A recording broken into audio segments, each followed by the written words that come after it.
ఎవరై ఉంటుంది? నమస్కారం మేడం. నమస్తే. రాము నువ్వా? సార్ ఇంట్లో లేరే. ఆఫీస్‌కి వెళ్లారు కదా! ఆహ్, హ్మ్.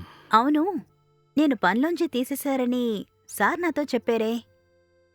అవును మేడం. ఆ విషయం గురించి మాట్లాడడానికే మీ దగ్గరకొచ్చాను.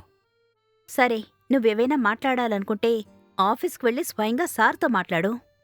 లేదా సార్ ఇంట్లో ఉండగా వచ్చి ఇక్కడ మాట్లాడు. సార్ లేనప్పుడు ఇలా నా దగ్గరకొచ్చి మాట్లాడడం కరెక్ట్ కాదు. మేడం, నేను మీకొక విషయం చెప్తాను. కాస్త వినండి మేడం. సరే చెప్పు. ఏంటి?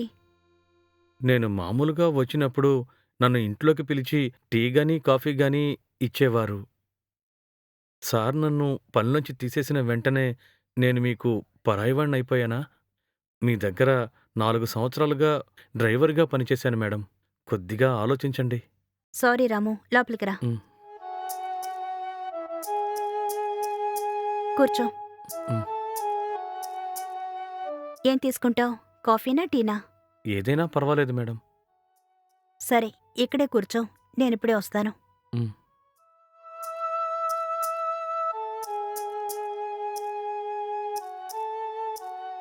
తీసుకో. హ్మ్.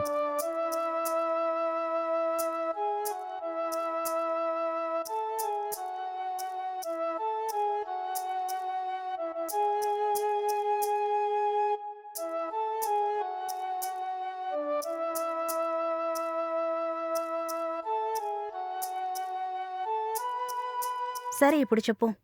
ఏంటి నీ ప్రాబ్లం? అసలు మా కార్‌ని నీ పర్సనల్ యూజ్ కోసం నువ్వెందుకు వాడుకున్నావు? అందుకే కదా సార్ నిన్ను పనిలోంచి తీసేశారు. నిజమే మేడం. అనుకోకుండా కారు నా పర్సనల్ యూజ్ కోసం వాడాను. అది తెలుసుకున్న సారు నన్ను పనిలోంచి తీసేశారు. కానీ ఎందుకు యూజ్ చేశానో సార్‌కి చెప్పాలనుకున్నా సార్ వినట్లేదు. అవునా? సరే, అసలు కార్‌ని నువ్వెందుకు యూజ్ చేశావు? మా చెల్లెలికి డెలివరీ టైం కాబట్టి మా ఇంట్లోనే ఉంది. హఠాత్తుగా 2 రోజుల ముందు మా చెల్లికి స్టమక్ పెయినొచ్చింది. వెంటనే నా భార్య అంబులెన్స్‌కి ఫోన్ చేసింది. కానీ అంబులెన్స్ సరైన టైంకి రావడం కుదరలేదు. అదే టైంలో నేను మా ఇంటికి దగ్గరగా వెళ్తున్నప్పుడు నా భార్య కాల్ చేసింది. వెంటనే నేను కారు తీసుకుని మా ఇంటికి వెళ్ళిపోయాను. ఇంటికి వెళ్ళగానే వేరే దారి లేక అదే కారులో నా భార్యతో పాటు నా చెల్లెల్ని హాస్పిటల్‌కి తీసుకువెళ్ళి అడ్మిట్ చేశాను. తర్వాత నా చెల్లెలికి పాప పుట్టింది. నేను పర్సనల్‌గా కార్‌ని యూజ్ చేసుకున్నానని మన ఆఫీస్ స్టాఫ్ ఎవరో సార్‌తో చెప్పారు. కానీ జరిగిన విషయం సార్‌తో చెప్పాలని అనుకున్నాను. కానీ సార్ నా మాటలు అస్సలు వినలేదు. అంతేకాదు నన్ను వెంటనే ఉద్యోగం నుంచి తీసేశారు. నాకు ఏం చెయ్యాలో తెలియట్లేదు. హఠాత్తుగా నా పని పోవడం వల్ల చాలా బాధపడుతున్నాను మేడం. కానీ కార్‌ని ఎలాంటి పరిస్థితుల్లో వాడుకున్నానో సార్‌కి మీరైనా చెప్పండి మేడం.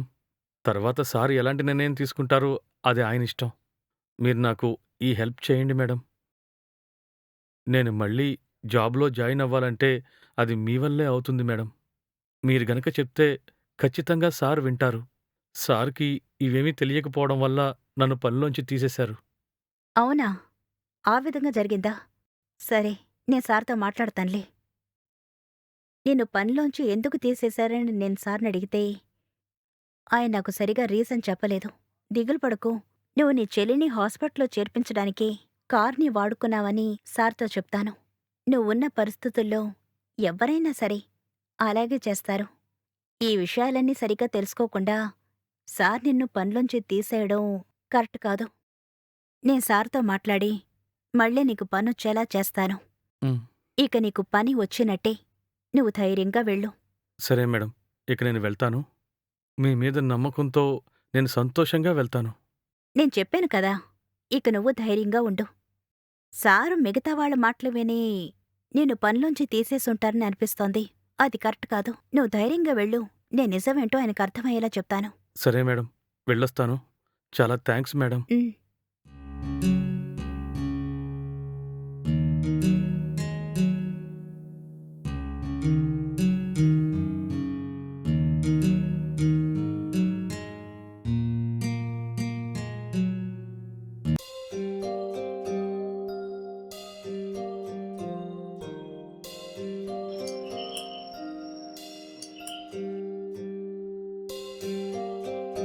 రండి. హ్మ్.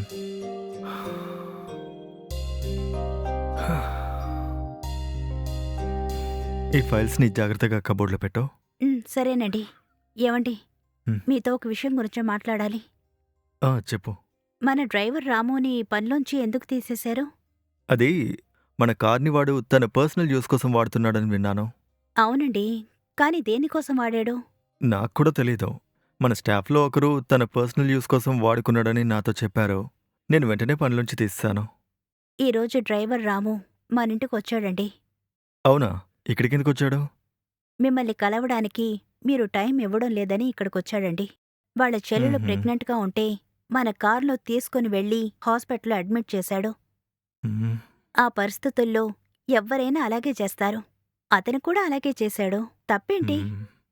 ఇవేమీ తెలియకుండా అతన్ని పనిలోంచి తీసేయడం కరెక్ట్ కాదండి. 4 సంవత్సరాలుగా మనల్ని హ్మ్. నమ్ముకొని బతుకుతున్నాడు. ఇలాగ హఠాత్తుగా అతన్ని పనిలోంచి తీసేస్తే అతను ఎలా బతుకుతాడు? కరెక్ట్ టైంకి హాస్పిటల్‌కి తీసుకువెళ్ళటం వల్లే వాళ్ళ చెల్లెలు, బేబీ ఈరోజు బావున్నారు. ఇలాంటి సమయంలో అతన్ని పనిలోంచి తీసేయడం మంచి పద్ధతి కాదండి. ఓహ్! అలాగా?